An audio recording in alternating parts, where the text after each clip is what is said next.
Hindi ko alam kung ako lang yung nakakaranas ito or may nakaranas na ng ganitong problema.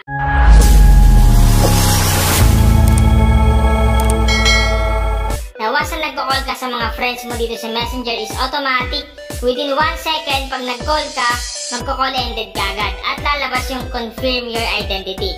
So sa mga nakaranas nito, make sure lang na panoorin yung video nga matapos para malaman natin kung ano nga ba yung dahilan kung bakit nagkakaganito yung pag-call natin sa mga friends natin at kung ano yung pwede natin isolusyon sa ganitong problema.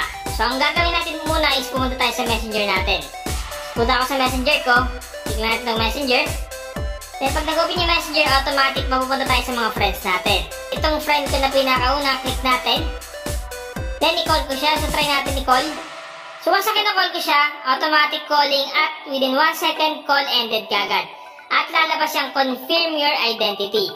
So ano nga ba yung nagiging problema pag ganito? So sabi dito, certain actions have been restricted due to unusual activity. So yan daw yung dahilan kung bakit nagkakaganito na once na nag-call ka ng friend mo sa Messenger is automatic magko-call ended siya within 1 second at lalabas yung confirm your identity.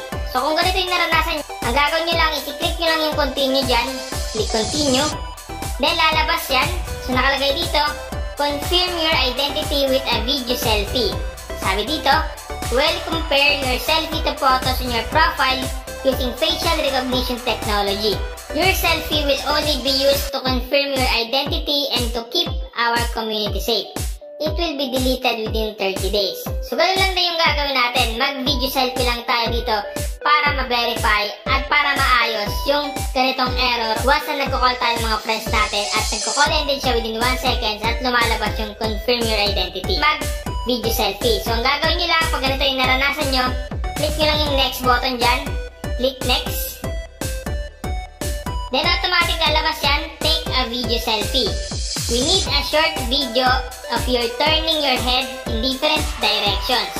Learn more about how we use your video. So yan yung mga tips niya. Tips for a good selfie.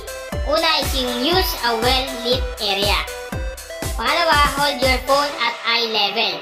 At pangatlo, follow the instruction. Susubukan ko muna mag-video selfie dito. So i-click ko lang itong start selfie dito at mag-video selfie ako. So once natapos ka na selfie at nasundan mo yung mga instruction na lilingon ka sa kaliwa at sa kanan, so ngayon nakalagay dyan, submit your video selfie. Thanks for completing on your video selfie. Submit it now to help us confirm your identity. Ang gagawin nyo lang, click nyo lang itong submit sa baba, click submit, at uploading. This could take a few minutes. So antayin nyo lang yan. So yan, nakalagay dyan, we're reviewing your selfie. We usually review your information within a minute. So minute lang yung antayin natin para ma-review yung video selfie natin na sinagmit dito. So antayin lang natin mga ka-Mindtech. So automatic mga ka-Mindtech, napunta na tayo dito sa may kaibigan ko dito sa Messenger. So walang lumabas na result kung ano. So ngayon try natin dito mag-call at titingnan natin kung naayos nga ba yung problema natin dito sa Messenger. So mag-call tayo, subukan natin.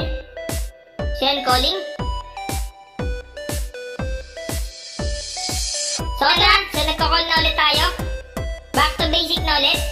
So ganun lang yung gagawin gusto nyo ayusin or once na naranasan nyo yung lumalabas na ganong problema. Halimbawa, nag-call kayo sa inyong kaibigan at lumalabas yung call ended kagad within 1 second at lumalabas yung confirm your identity. So ganun lang yung gagawin nyo, mag-submit na kayo ng video selfie, automatic within a minute maayos yan at magiging back to normal na ulit yung pagtawag nyo sa mga kaibigan nyo dito sa Messenger. So sana nakatulong tong vlog ko ngayon. Kung nakatulong ang video ito sa iyo, please subscribe and click the notification bell para update ka sa ating mga bagong tutorial.